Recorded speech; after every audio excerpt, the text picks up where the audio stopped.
Audio Jungle.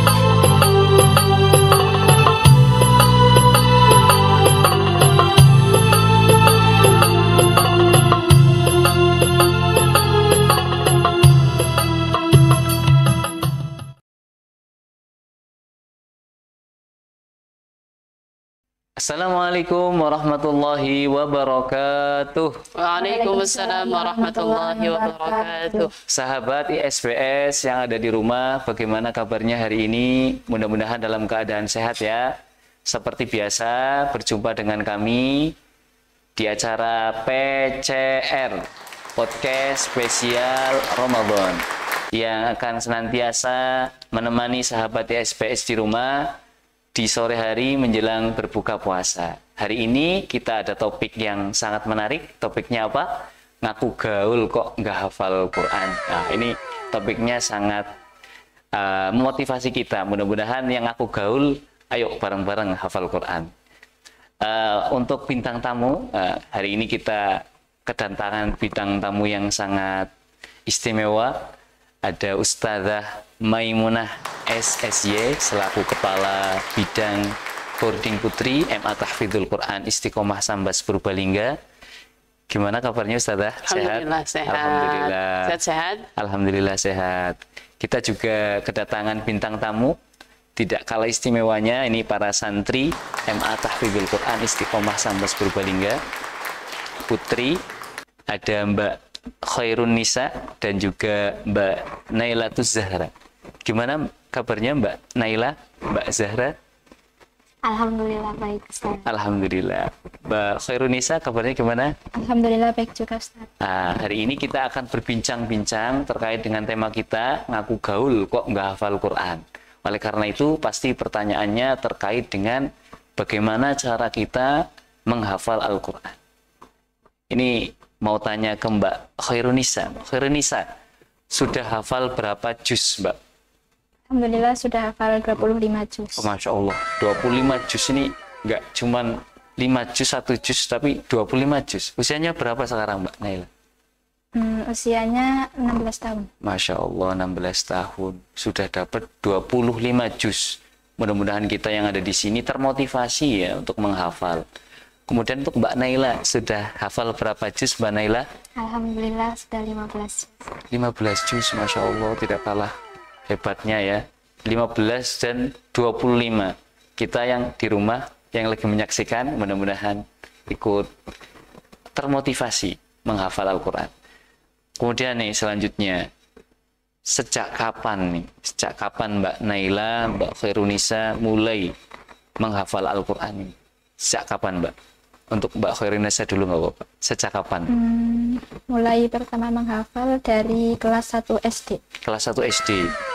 Kalau Mbak Naila kelas berapa mulai menghafal Quran? Kalau menghafal Al-Quran sama juga kelas 1 SD, tapi selama MI itu 6 tahun cuma menghafal juz 30. Selama 6 tahun juz 30. Tapi sekarang di usia yang sangat masih muda ya, terbilang sangat muda, itu sudah dapat 15 juz dalam waktu kurang lebih 4 tahun. 6 tahun dapat 1 juz, 4 tahun dapat 15 juz, luar biasa. Kemudian nih, apa sih motivasi menghafal Al-Quran? Motivasinya apa untuk Mbak Khairunisa? Motivasi yang pertama itu keinginan dari orang tua. Keinginan dari orang tua, terus? Ya, terus yang kedua juga termotivasi setelah melihat teman-teman yang udah hafal 30 juz mungkin. Masya Allah, terus 30 juz jadi makin terdorong buat cepat-cepat bisa hafal 30 juz juga. Jadi awalnya terdorong dari teman-teman. Komunitas itu mempengaruhi juga ya sahabat. Mudah-mudahan kita juga senantiasa mencari komunikasi yang baik. Kemudian ini Mbak Nail, apa sih tujuan menghafal Al-Quran? Tujuannya apa? Yang pertama tujuannya mencari ridha Allah. Pertama mencari ridha Allah, yang kedua Juga untuk membanggakan kedua orang tua. untuk membanggakan kedua orang tua. Untuk yang selanjutnya, berapa waktu yang dibutuhkan ini untuk menghafal Al-Quran satu halaman Al-Quran? Berapa waktu yang dibutuhkan? Mbak Khairunisa sendiri berapa waktu yang dibutuhkan? Berapa lama? Kalau dulu masih awal-awal satu halaman itu ya sekitar 30 menit. Satu halaman 30 menit sahabat. Kalau untuk Manail berapa lama? Satu halaman? Sama. Oh, berarti rata-rata satu halaman 30 menit. Kalau dua halaman berarti 1 jam. Gitu ya teman-teman. Kemudian ini, pernah ada rasa jenuh nggak ketika menghafal? Pengen menyerah gitu? Bagaimana cara mengatasinya ini untuk Mbak Khairunisa? Kalau jenuh saat menghafal itu udah pasti ada. Udah pasti ada. Ya. Terus kalau cara mengatasinya sendiri itu biasanya refreshing dulu, istirahat, ngelakuin apa yang kita suka. Setelah itu kalau udah fresh lagi, mulai menghafal lagi. Kalau Mbak Naila, cara mengatasi jenuh? Cara mengatasi jenuh sebenarnya sama, terus juga biasanya nangis dulu. Nangis dulu, Masya Allah. Ada nangisnya juga ya. Ini ya. Nah, ini kemudian pesannya apa ini untuk para penghafal Al-Quran? Pesannya untuk Mbak Khairunisa, pesan untuk para penghafal Al-Quran. Ya, yang pasti kan kita sama-sama menghafal Al-Quran, jadi saling menguatkan. Terus juga jangan jadiin menghafal Al-Quran itu sebagai beban. Ya, dinikmati aja prosesnya sampai selesai. Terus istiqomah juga. Ya, luar biasa, Masya Allah. Untuk Mbak Naila ini, pesannya apa untuk para penghafal Al-Quran? Jangan pernah lelah menghafal dan jangan pernah lelah murojaah. Jangan pernah lelah menghafal dan jangan pernah lelah murojaah. Tadi ada 2 poin penting di situ. Yang pertama, terus menghafal, jangan pernah lelah menghafal, dan jangan lupa terus murojaah hafalan. Untuk selanjutnya ini, Ustazah Maimunah ini. Yes. Apa sih tantangan Ustazah dalam mengajarkan anak bisa menghafal, terutama bagi anak usia remaja ya, di era gelombang media online seperti game online, kemudian media sosial seperti WA, Twitter, kemudian TikTok. Tantangannya apa, Zah? Ya. Terima kasih Ustaz Fahrul. Nah, sebenarnya di era media sosial sekarang ini mungkin ini adalah tantangan baru bagi penghafal, Ustaz. Yang mungkin di zaman dulu, zaman kita muda mungkin ya, itu kan menghafal, ya udah enjoy aja kan menghafal, tanpa kita harus ingat WA, harus ingat Facebook, nggak harus ingat mungkin media sosial yang lain. Tapi di era sekarang ya sangat berbeda sekali. Gitu. Teman-teman kita, untung kita kan ada di boarding school, jadi sedikit istilahnya berkurang untuk gangguan itu. Takutnya justru malah ketika mereka liburan, ini menjadi PR tersendiri buat kita. Gitu. Kalau kita di boarding kan kita bisa memantau mereka 24 jam, istilahnya kapan waktunya mereka harus tidur, mereka harus menghafal, mereka harus murojaah, kan kita bisa terpantau tuh 24 jam. Tapi nih apalagi nanti sebentar lagi mau liburan lebaran ya, ini PR besar buat kita. Bagaimana caranya mereka di rumah, tapi kita yang dari sini itu bisa tetap memantau hafalan mereka, murojaah mereka. Karena hampir mayoritas kalau perpulangan itu mereka kembali ke sini hafalannya sudah jauh lebih buruk daripada sebelumnya. Yang asalnya mungkin pas pulang mereka sudah hafal, sudah lancar, ketika ditinggal liburan ke sini sudah jauh berbeda. Itu sebabnya apa? Karena ternyata di rumah itu lebih banyak waktu untuk main gadget. Itu Itu. tangannya. Iya, ada Facebookan, ada WA-an, ada apa sekarang TikTok juga ya, ada TikTok. Nah, itu menjadi PR kita tersendiri. Ya mudah-mudahan sih nanti meskipun anak-anak kita liburan, mudah-mudahan bisa tetap terpantau. Jadi mereka meskipun mereka nanti pegang HP tetap ada kontrol lah, istilahnya tetap murojaah, tetap menghafal gitu. Karena kalau sudah ditinggal ya sudah, hafalan itu ibarat kalau guru saya mengatakan ibarat belut gitu, dilepas kepalanya ya istilahnya kepalanya dipegang, ekornya lepas. Oh, gitu ya. Terus ekornya dipegang, kepalanya lepas. Tapi kalau sering dipegang, insya Allah akan jinak. Jadi insya Allah depan belakang semuanya bisa tercover. Nah, intinya murojaah di Oke, rumah. betul. Kalau sudah liburan ya jangan kebanyakan pegang HP gitu teman-teman. Selanjutnya nih Ustazah, apakah ada kebiasaan unik para santri ketika menghafal? Kebiasaan uniknya apa kira-kira? Para Ustazah? santri memang menghafal Al-Quran itu kan istilahnya mencari kenyamanan yang pertama. Bagaimana caranya kita bisa menghafal dengan waktu yang nyaman dan tempat yang nyaman gitu. Kalau anak-anak kita sih karena kondisi sekolah juga ya lumayan nyaman gitu. Jadi kadang mereka masih dimanapun mereka bisa menghafal gitu. Yang unik itu kadang kalau santri itu punya lemari kan pasti Ustadz. Iya. Itu kita kalau menghafal itu kepalanya masuk ke lemari.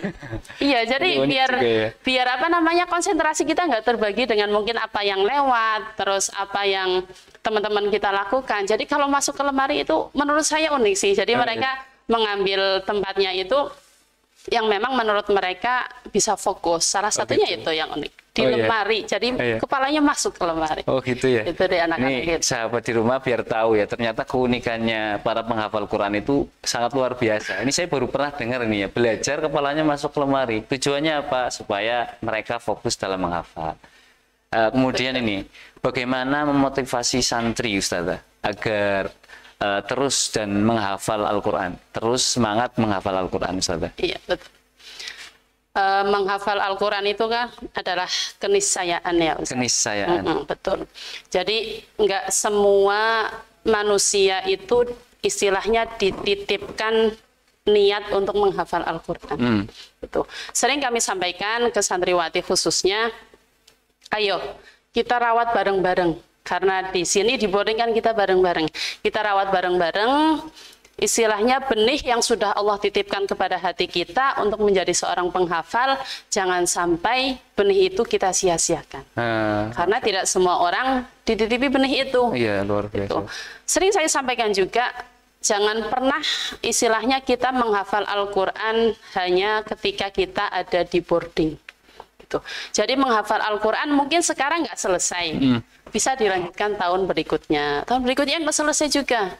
Tahun berikutnya lagi udah selesai. Bukan berarti kita berhenti menghafal, tapi ayo teruskan menghafal. Saya sampaikan menghafal Al-Quran itu sampai mati Ustaz. Sering saya sampaikan ke santriwati gitu bahwa menghafal Al-Quran nggak hanya ketika di pondok, tapi ayo kita hafalkan Al-Quran, kita rawat niat kita sampai ajal menjemput kita. Mudah-mudahan Allah memberikan pertolongan kepada kita, memberikan hidayah, memberikan taufik kepada kita, sehingga santriwati kita dan kita semua bisa tetap menghafal Al-Quran. Amin, amin ya rabbal alamin. Begitu sahabat SPS yang di rumah, mudah-mudahan bisa mengambil pelajaran bahwasanya menghafal Al-Quran itu tidak hanya titipan, tidak hanya benih, tapi benih itu perlu dirawat supaya tumbuh menjadi tanaman yang indah. Kemudian selanjutnya Ustazah, bagaimana cara menumbuhkan rasa cinta terhadap Al-Quran dalam diri santri Ustazah? Iya.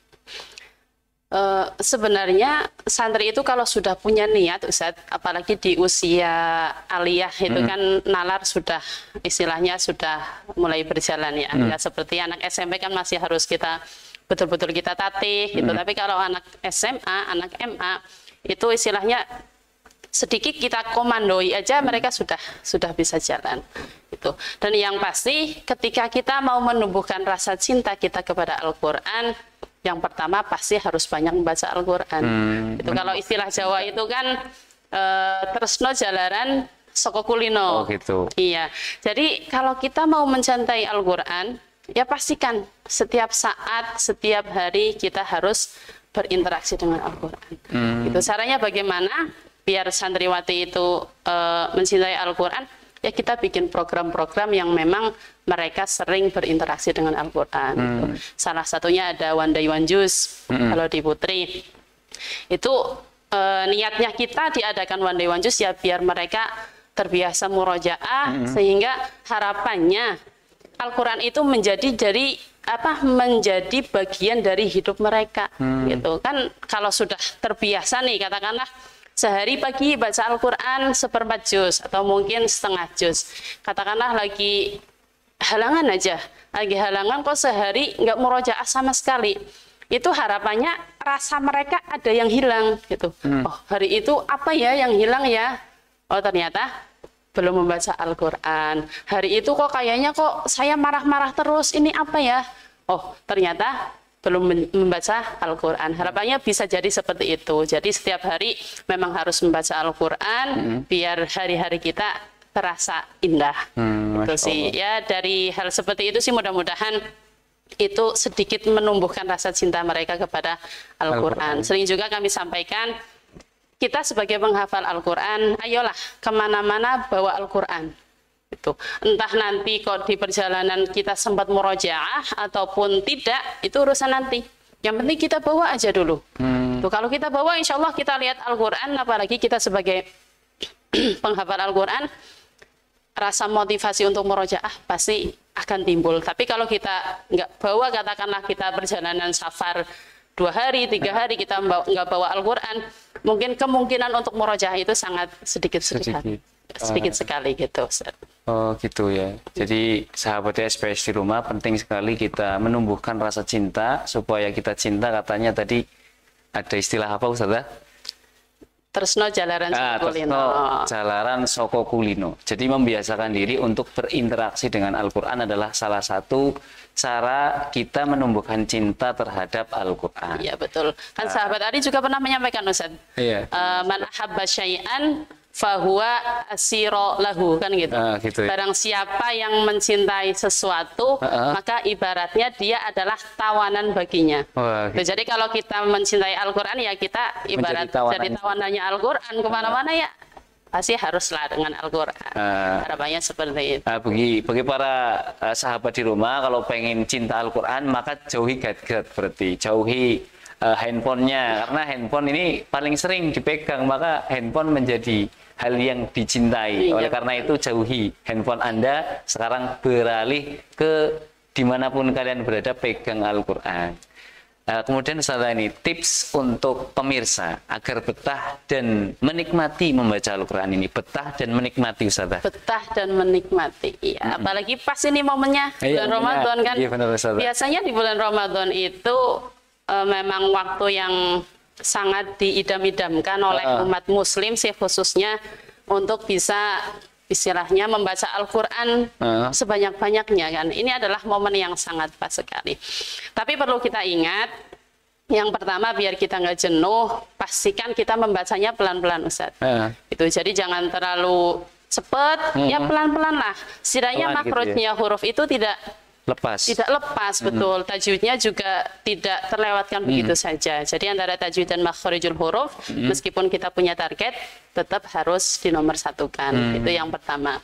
Terus yang kedua, harapannya jangan terlalu terpacu dengan waktu. Kan ada tuh setengah jam harus 1 juz, katakanlah. Nah, itu kalau kita terlalu terpacu dengan waktu, nanti yang ada kita terburu-buru. Gitu. Tapi kalau kita ya jalan, bolehlah kita istilahnya menargetkan setengah jam nih, setidaknya saya nanti bisa dapat 1 juz, boleh, tapi jangan terlalu, karena nanti jatuhnya jadi terburu-buru. Gitu ya, itu yang kedua. Terus yang ketiga, setidaknya kita kalau mau membaca Al-Qur'an, kita jangan lihat halaman yang belum kita baca. Oh, belum dibaca. Iya, katakanlah kita targetnya 1 juz dalam setengah jam. Ya udah kita baca aja gitu, nikmatin aja bacanya. Nggak usah dilihat ini udah berapa halaman ya, ini yang belum berapa halaman ya. Iya. Nah, kalau kita lihat seperti itu, yang ada nanti ini waktunya nanti pas apa enggak ya? Kira-kira saya harus dipercepat atau seperti apa? Itu juga mengganggu. Jadi nggak usah dilihat ya, apa ya istilahnya, itu nanti mengganggu kenyamanan kita. Tapi kalau udah baca aja, nanti tahu-tahu kan sudah selesai. Tapi kalau seumpamanya kok lagi baca, terus kita lihat kurang berapa halaman ya, berapa lembar ya, yang ada kita jadi itu kurang fokus. Oh, gitu ya, Ustaz. Itu. Terus yang terakhir pastilah kita minta tolong sama Allah ya. Kita berdoa sama Allah, mudah-mudahan Allah juga memberikan hidayahnya kepada kita sehingga kita istilahnya bisa tadarus, bisa mencintai Al-Qur'an, bisa menggantungkan diri kita, hidup kita sama Al-Qur'an. Gitu, Ustaz. Ya, itu tadi sahabat SPS di rumah, mudah-mudahan apa yang tadi dipaparkan oleh Ustazah Maimunah untuk tips ya, agar supaya kita betah dan menikmati membaca Al-Quran. Yang pertama adalah memahami kaidah ilmu tajwid terlebih dahulu. Kemudian jangan lupa juga untuk membacanya jangan terlalu cepat.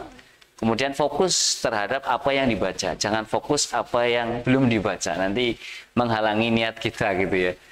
Kemudian yang terakhir pastinya meniatkan untuk mengharap ridho Allah Subhanahu wa taala dan untuk selalu berdoa agar diberikan taufik dan hidayahnya. Mungkin itu tadi paparan pembahasan kita hari ini terkait dengan tema ngaji gaul kok menghafal Al-Quran. Mudah-mudahan bermanfaat karena waktunya hampir habis, Ustazah. Ini hampir menjelang buka. Mari kita akhiri acara kita hari ini dengan bacaan hamdalah dan doa kafaratul majelis. Alhamdulillahirabbil alamin. Subhanakallahumma wa bihamdika asyhadu an la ilaha illa anta astaghfiruka wa atubu ilaik. Kepada pemirsa yang di rumah, mari kita sama-sama menunggu waktu berbuka puasa. Bagi yang menjalankannya, bagi yang belum, mudah-mudahan oleh Allah diberikan hidayah. Akhirul qauli billahi taufiq wal hidayah. Wassalamualaikum warahmatullahi wabarakatuh. Waalaikumsalam warahmatullahi wabarakatuh. Sahabat SPS yang ada di rumah, kita lanjut ke sesi yang kedua. Ada bintang tamu yang sudah ada di studio dari Istiqomah, dari santri Istiqomah Sambas Boarding School. Ada Mas Muhammad Faisal Makarim. Gimana kabarnya Mas Faisal? Alhamdulillah baik. Kemudian ada Mas Adam Haidar. Mas Adam sehat? Mas Adam? Alhamdulillah. Ada Mas Rifki Haikal. Mas Rifki sehat? Alhamdulillah. Kemudian ada Mas Najih Fauzil Azim. Sehat Mas? Alhamdulillah. Alhamdulillah sehat. Ya, seperti biasa kita akan melanjutkan tadi tema kita, yaitu ngaku gaul kok nggak hafal Al-Quran. Langsung saja menyingkat waktu. Untuk Mas Najih, sudah hafal berapa juz Mas? Alhamdulillah baru 15. Alhamdulillah baru 15 ya. 15 berarti sedikit ya. Udah banyak kan 15 ya. Kemudian untuk Mas Rifki berapa juz Mas? Alhamdulillah sudah 20 juz. 20 juz, Masya Allah. 15-20. Untuk Mas Adam Haidar, Mas Adam berapa juz Mas yang sudah dihafalkan? 30 juz. 30 juz, Alhamdulillah, Masya Allah. 30 juz, 15, 20, 15. Kemudian Mas Faisal berapa juz Mas? Sedang berusaha untuk memutkinkan 30 Masya juz. Allah, ini udah selesai 30 juz kemarin, Alhamdulillah ya. Pertama satu kali duduk 30 juz, ujian satu kali duduk 30 juz dalam waktu 2 hari. 2 hari ya Mas ya? 2 hari. Alhamdulillah. Nih pertanyaan selanjutnya, sejak kapan mulai menghafal? Kalau Mas Najih dari usia berapa Mas? Kalau ngehafal sih paling dari MI. Dari MI kelas 1. Kelas 3, kelas 1 baru bisa baca. Baru bisa baca kelas 1, kelas 3 mulai menghafal. Kalau untuk Mas Rifki dari usia berapa Mas? Ya mungkin sejak awal masuk sekolah ya kelas 1 SD juga ajarkan menghafal Al-Quran. Mas Rifki. Untuk Mas Haidar dari usia berapa Mas? Dari sama SD. SD. Kalau Mas Faisal? Kalau Mulai saya menghafal? dulu dari SD, tapi baru seriusnya baru-baru ini. Oh berarti. Baru setelah masuk MA. Oh berarti setelah masuk MA baru menghafal. Kalau untuk SMP sendiri sudah ada tabungan hafalan dari SMP-nya? Sudah. Sudah berapa juz dulu? Mas 6, pertama 6 juz. 6 juz, tapi yang mungkin 1 juz. Oh yang mungkin 1 juz yang sudah disetorkan Iya, 6 juz. Pertanyaan selanjutnya, motivasi menghafal Quran, Mas Najih. Motivasinya apa sih menghafal Quran? Paling sih apa ya? Keutamaan orang yang menghafal Al-Quran gitu. Utamaannya Sama ingat orang tua, jadi ingat orang tua. Nah, nih pemirsa di rumah ingat orang tua. Jadi supaya hafalannya semangat ya. Ingat orang tua. Balasannya ya, terutama ya pahala yang diperoleh bagi yang menghafal Quran. Untuk Mas Rifki, motivasinya apa Mas? Ya kurang lebih sama, yang paling utama ya karena orang tua pasti. Karena orang tua. Terus Ya Al-Quran itu kan akan memberikan syafaat ya di hari akhir kepada para pembacanya. terus apa lagi, ada nggak yang lain? Mungkin itu sih. Aduh aja. Untuk Mas Adam motivasinya apa Mas? Motivasi saya satu aja, Apa? mencari ridho Allah. Oh, Masya Allah, mencari ridha Allah. Ya, berbagai macam motivasi itu intinya satu tujuan. Untuk Mas Faisal, motivasinya apa Mas? Sebenarnya sih kurang lebih sama, Kurang lebih sama. tapi Kemasannya saya beda. ingat apa ya? Janji Allah untuk penghafal Al-Quran kan banyak. Heeh. Dan Allah juga berfirman dalam Al-Quran, Inna wa'adallahi haqq. Sesungguhnya janji Allah itu benar. Benar. Maka itu yang terdorong saya untuk menghafal Al-Quran. Janji Allah itu benar, pasti. Gitu ya Mas ya? Jadi kita menghafal Quran itu pasti ada motivasi di belakangnya supaya terus termotivasi menghafal, tidak berhenti untuk menghafal. Kemudian selanjutnya apa sih tujuannya apa Mas menghafal Quran? Tujuannya Mas Najih? utamanya sih itu mengharap ridho Allah, mendapatkan Ya, ridho. tujuannya mengharap ridho Allah. Kemudian Mas Rifki Mendekatkan diri kepada Allah. mendekatkan diri kepada Allah. Mas Haidar Mencari ridho Allah. mencari ridho Allah sama ya? Motivasinya sama, tujuannya sama, mencari ridho Allah. Untuk Mas Faisal Sama sama mencari juga ridho Allah. mencari Karena ridho Allah. orang yang hafal Quran itu bukan karena orang yang hafal Al-Quran itu pinter.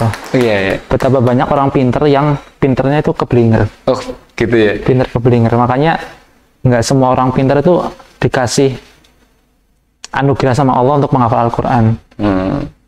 Makanya orang yang hafal Al-Quran itu pilihan. Berarti ahlullah wa khassatuh itu ya, dalam salah satu riwayat hadis disebutkan ahlullah, keluarganya Allah. Jadi semangat menghafal Al-Quran itu tujuannya pertama mencari ridho Allah. Kemudian yang kedua pastinya tadi tidak semua orang diberikan keutamaan bisa menghafal Al-Quran. Maka dari itu ya pemirsa di rumah, mudah-mudahan dengan melihat tayangan ini kita semuanya, keluarga kita, anak cucu kita semuanya termotivasi untuk bisa menghafal Al-Quran sebagai cara mendapatkan ridho Allah Subhanahu wa taala. Kemudian pertanyaan selanjutnya ini, berapa waktu yang dibutuhkan dalam menghafal Al-Quran? Satu halaman Al-Quran. Mas Najib berapa? Kalau benar-benar fokus tenang itu ya 30 menit bisa. 30 menit. Ya, berarti sama ya tadi yang disampaikan sama santri putri juga, rata-rata setengah jam ya. Untuk Mas Rifki berapa menit? Tergantung dari kesusahannya. Kesusahannya gitu ya. Kalau gampang Cepatnya 30 menit. 30 menit. Kalau susah bisa sampai jam Ya bisa 45 menit. 45 menit ke atas. Kemudian Mas Haidar nih, berapa menit yang dibutuhkan Mas dalam satu halaman menghafal Al-Quran? Dalam sama tergantung.